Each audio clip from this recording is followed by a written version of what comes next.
საერთაშორისო ახალგაზრდული ფორუმი მსოფლიო მშვიდობისათვის ბათუმის შერატონი დღეს 20 ქვეყნის 120-მდე წარმომადგენელს მასპინძლობდა მესამე საერთაშორისო ღონისძიებაზე. სხვადასხვა პრობლემებთან დაკავშირებით მიმდინარეობდა მსჯელობა. ევროკავშირის საქართველოს ურთიერთობები, დემოკრატიული პრინციპები, პოსტსაბჭოთა სივრცეში საერთაშორისო ტერორიზმი, ენერგოუსაფრთხოება და კონფლიქტები კავკასიის რეგიონში ახალგაზრდებმა საუბრისას ერთდროულად რამდენიმე თემაზე ემსჯელეს. ამას გარდა ფორუმის ფარგლებშივე სტუმრებისათვის მომზადდა კულტურული შემეცნებითი პროგრამები. ახალგაზრდებს ბათუმის დათვალიერების საშუალებაც მიეცათ.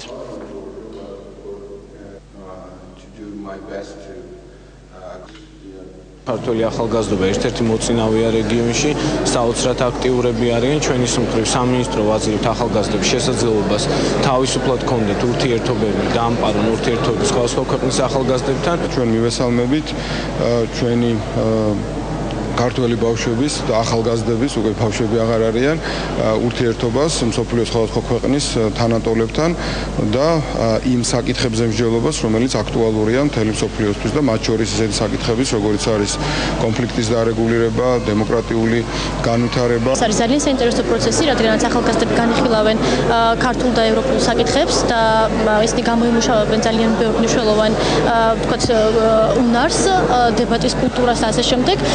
საინტერესოა, რომ პროგრამა დატვირთულია აგრეთვე კულტურული ღონისძიებებით. ჩვენ ხვდებით ამდენი 20 ქვეყნის ახალგაზრდებს და ლაპარაკობთ სხვადასხვა თემებზე, განვიხილავთ, ვაკეთებთ რეზოლუციებს, ვცვლით აზრებს, იდეებს. აქ ჩვენ შეგვიძლია საკუთარი აზრის ვიად გამოხატვა, დისკუსიებში ჩაბმა, რაც ძალიან მნიშვნელოვანია და ავითარებს ამ ყველა თემას.